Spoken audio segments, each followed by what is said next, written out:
स्वागत है आप लोगों का इस वीडियो में। ये क्वेश्चन नंबर 29 से थोड़ा इजी क्वेश्चन है, जबकि डायग्राम वही है, लेकिन थोड़ा इजी, थोड़ा क्या बहुत इजी क्वेश्चन है 28 में। अच्छा, 28 भी डिफ़िकल्ट इसलिए हो रहा था क्योंकि वहाँ कांस्टेंट रिलेशंस ज़्यादा है ना, डिफ़िकल्ट किया उसे, है ना, बच्चे उसी में ज़्यादा डर जाते हैं। खैर, अगर आपने वो वीडियो नहीं देखा है तो पहले वो देख लीजिएगा। क्वेश्चन कह रहा है इन द प्रीवियस प्रॉब्लम, पुराने प्रॉब्लम में मान लेते हैं कि M2 2 kg है और M3 3 kg है।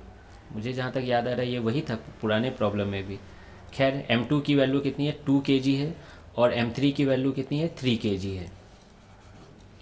What should be mass M so that it remains at rest. मतलब M क्या हो, M शायद M1 के बारे में बोला जा रहा होगा कि M1 की मास है ना, M क्या हो, ठीक है, M क्या हो कि ये रेस्ट पे रहे, है ना, यानी M1 किस पे रहे, रेस्ट पे रहे। वाह, देखिए, यानी इसकी एक्सीलरेशन क्या हो जाए, जीरो हो जाए।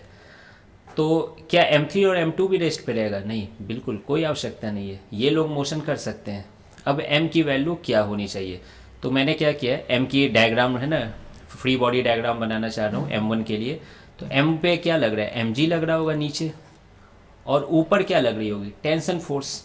अब देखिए, मैं इसे अगर T मान लूँ यहाँ पर, तो यहाँ भी T होगा, जान रहे हो, ठीक है। फिर पुली पर नेट फोर्स क्या होता है, मास इंटू एक्सेलरेशन होता है, लेकिन पुली तो मासलेस होती है। तो मास जैसे ही जीरो होगा तो नेट फोर्स भी क्या हो जाएगा, जीरो हो जाएगा।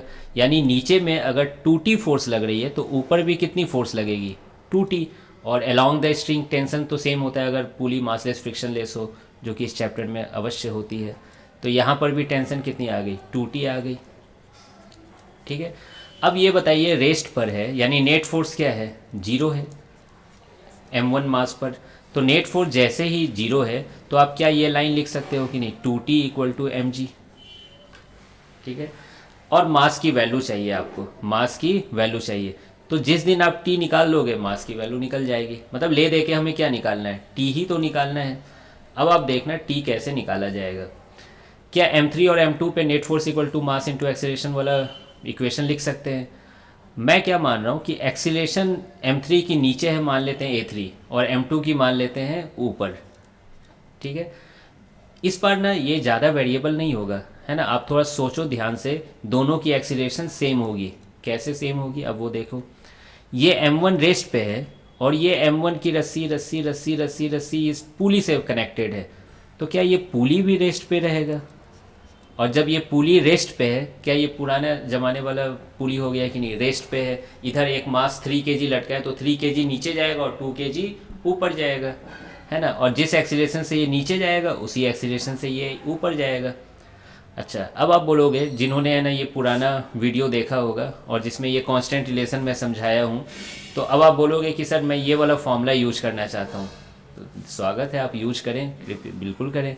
तो देखिए, एक्सीलरेशन ऑफ पुली क्या होगा, acceleration of A plus acceleration of B/2, यही सिखाया था पिछले वीडियो लेक्चर में। पुली की एक्सीलरेशन कितनी है, जीरो है ना। इस वाले पुली के लिए लगा रहा हूँ, है ना। एक्सीलरेशन ऑफ A, इस लेफ्ट वाले को मैं A बोल रहा हूँ, तो उसकी एक्सीलरेशन क्या हो गई, A2 प्लस A2, ऊपर का A2 मान रहा हूँ मैं प्लस में। और A3 की एक्सीलरेशन कितनी हो जाएगी, माइनस A3, है ना। B वाले की एक्सीलरेशन जो राइट साइड में है, माइनस क्यों, क्योंकि नीचे जा रहा है। तो नीचे वाले डायरेक्शन को मैंने क्या माना हुआ है, निगेटिव माना हुआ है, ऊपर वाले को पॉजिटिव माना है। तो ये -A3/2, क्या यहाँ से आपको साफ दिख रहा है कि नहीं, A2 इक्वल टू क्या होगा, A3 होगा। तो वही मैंने यहाँ मान लिया कि मान लो A, मान लो दोनों की एक्सीलरेशन, ठीक है। एक सेकेंड, हाँ। अब आप देखिए, अब आप क्या लिखोगे, M3 पे net force equal to mass into acceleration लिखोगे, और उसी तरीके से M2 पे लिखोगे। तो पहले M2 पे मैं लिख देता हूँ, net force equal to mass into acceleration, Newton का सेकेंड लॉ ऑफ मोशन। तो देखिए, M2 पे एक्सीलरेशन ऊपर है तो ऊपर का फोर्स को मैं बड़ा मानूंगा। तो T माइनस नीचे फोर्स कितना लग रहा है, mg लग रहा है, क्या मैं 2g लिख दूँ क्या नीचे, 2g। तो T minus 2g equal to mass into acceleration 2a। उसी तरीके से आप M3 के लिए लिख दीजिए। तो कितना लिखोगे आप M3 के लिए, नीचे कितनी फोर्स लग रही है, mg 3g लग रही है ना। g की वैल्यू बाद में पुट कर लेंगे। और एक्सीलरेशन नीचे है तो मैं 3g minus T equal to क्या लिखूंगा, 3a लिखूँगा।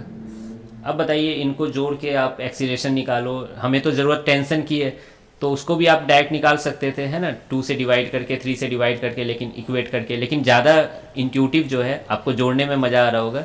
इस दो इक्वेशन को जोड़ दो, 1+2, t माइनस टी कट जाएंगे, 3g माइनस 2g कितना हो जाएगा, g हो जाएगा, और इधर देखिए कितना हो जाएगा, 5a हो जाएगा।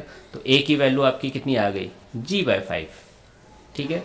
अब आप क्या करो, इस एक्सीलरेशन की वैल्यू को m1 इस पहले वाले इक्वेशन में पुट कर दो, तो t की वैल्यू कितनी आ जाएगी, 2g plus 2a, 2g plus 2a, और a की वैल्यू कितनी है, g/5। तो बताइए ये कितना आ गया t की वैल्यू, ये t की वैल्यू कितनी आई, 5 2 10 प्लस 12, 12g/5। अब आप यहाँ पे रखने के लिए स्वतंत्र हैं, t की वैल्यू आ गई 12g/5 equal to M G से g कट गए, और m की वैल्यू कितनी आ गई, 24/5 kg। देख लो जी ही कट गया, 9.8 लेने की कोई आवश्यकता नहीं थी। अब आप इसको डेसिमल में चेंज कर दो, 2 से ऊपर नीचे मल्टीप्लाई कर दो तो 48/10 हो जाएगा, तो यानी 4.8 kg। ये रहा आपका आंसर। क्या सिंपल है ये, है ना। तो बस यही था इसमें, मिलते हैं फिर नेक्स्ट वीडियो में।